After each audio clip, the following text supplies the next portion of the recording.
कुछ बात मैं बोल देता हूँ तो आज के सत्ताधारियों को, आज के रहनुमाओं को कहीं न कहीं दिल पर चोट लग जाती है। तो देहात में कहावत है, जाके पैर में न फटे ब्याई, वे जाने का पीर पराई। जीतन मांझी हैं, एक मुसहर परिवार के बच्चा हैं।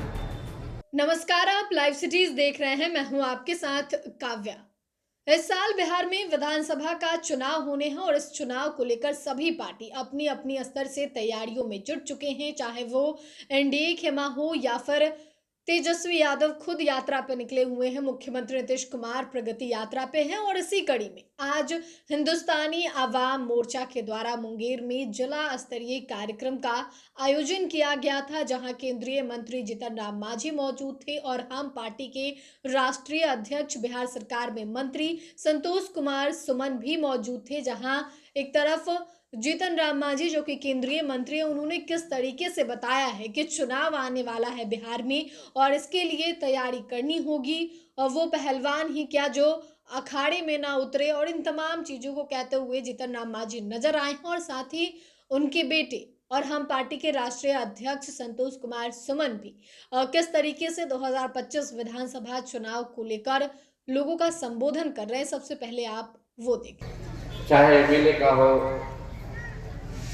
सांसद का हो या जिला परिषद का हो, मुखिया का हो, अनेक चुनावों से लोग जूझे हैं और सब लोग जानने लग गए हैं कि चुनाव क्या होता है, कैसे पड़ता है।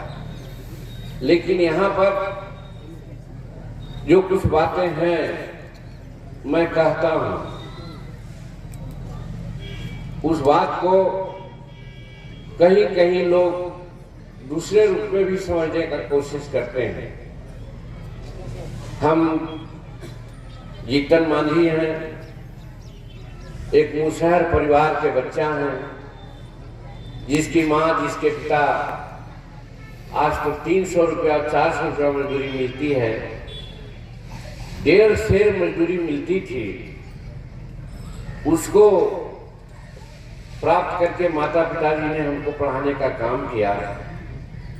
तो देहात में कहावत है, जाके पैर में न फटे ब्याई, वे जाने का पीर पराई।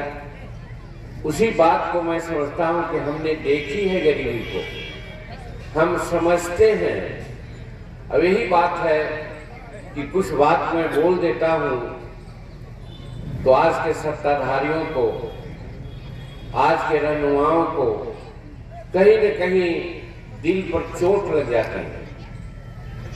मैं यही कहना चाहता हूं मेरे भाइयों बहनों, 78 साल आजादी के बाद हमसे बाद में संसार के दूसरे देश आजादी प्राप्त किया है, वहां के लोग आज उस हालत में नहीं है जिस हालत में और गुरुवत में हम लोग हैं। ये कौन सोचेगा?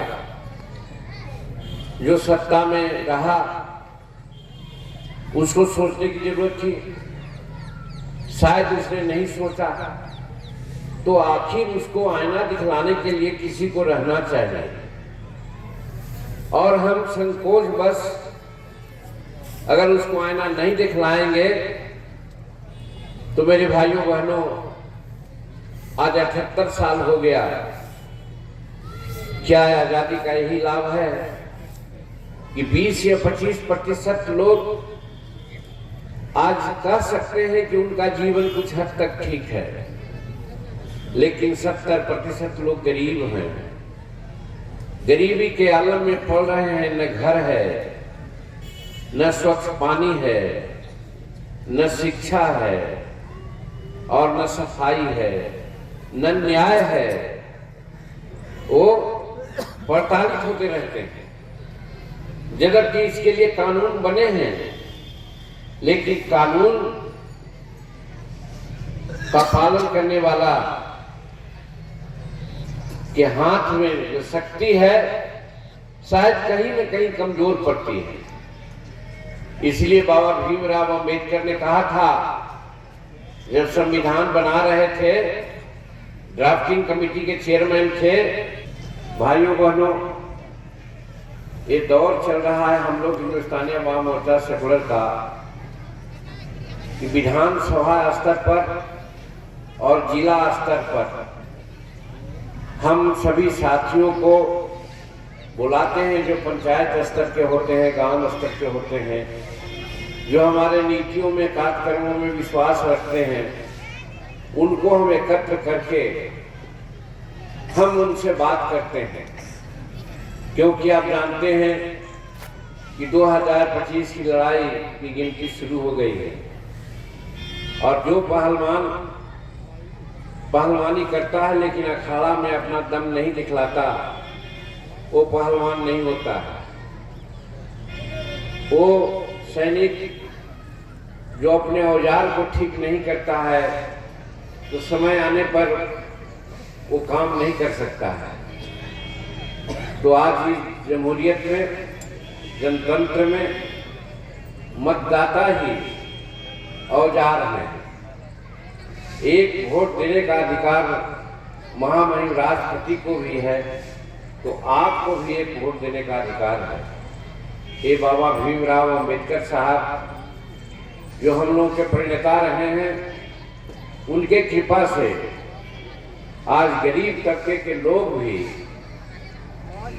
मतदान करते हैं, मतदाता सूची में उनका नाम रहता है।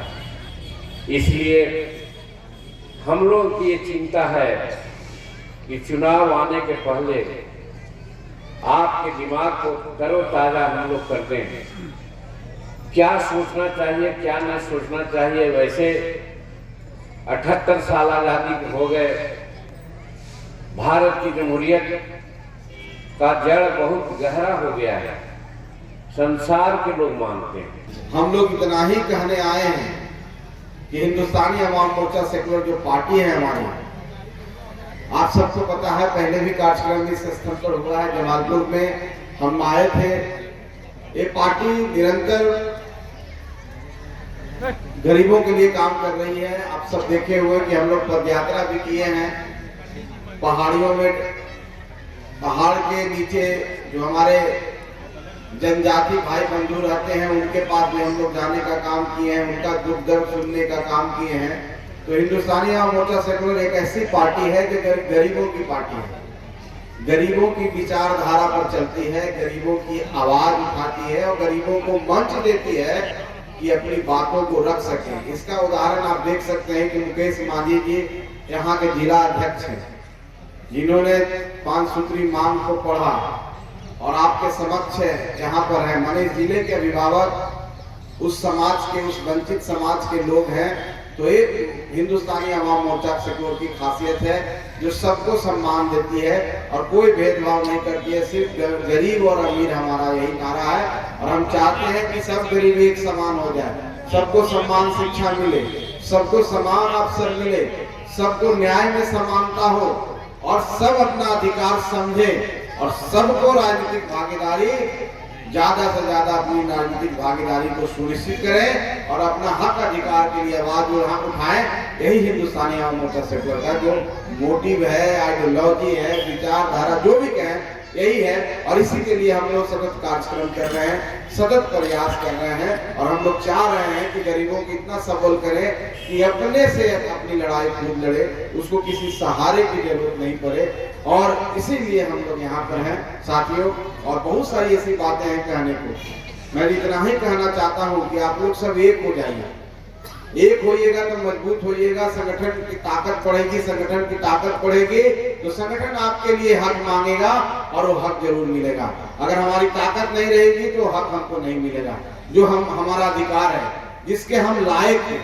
तो कहने का मतलब है हम सबको एक होना होगा, गरीबों को एक होना होगा। जितनी आपकी संख्या है, जितना संख्या का अनुपात है, उस हिसाब से भागीदारी आपको नहीं मिलता है। उसी भागीदारी को बढ़ाने के लिए हम पार्टी सतत प्रयास कर रहा है और हम लोग एनडीए के साथ हैं। और बिहार सरकार, माननीय मुख्यमंत्री श्री नीतीश कुमार जी और केंद्र में सरकार आदरणीय नरेंद्र मोदी जी जो हमारे यशस्वी प्रधानमंत्री हैं, इस राज्य के लिए काम कर रहे हैं, इस देश के लिए काम कर रहे हैं। बिहार में आप सब देखे होंगे कि कितना 65,000 करोड़ से ज्यादा का पैकेज मिला है। बिहार में विकास हो रहे हैं। बिहार में आने वाला समय में औद्योगिक क्रांति होने जा रही है। गया में देखिए कि आदरणीय श्री जीतन राम मांझी जी के कारण वहां पर विष्णु कॉरिडोर, बुद्ध कॉरिडोर और एक हब, गया एक औद्योगिक हब बनने जा रहा है, क्योंकि वो एक कॉरिडोर जुड़ रहा है अमृतसर से कलकत्ता का, और बीच में जो सेंटर होगा गया का होगा। इसका कहने का मतलब है जमालपुर में भी रेल कारखाना और भी उसको विद्युतीकरण करना चाहिए। सारी बातें पूरे बिहार में हर जगह हो रही है।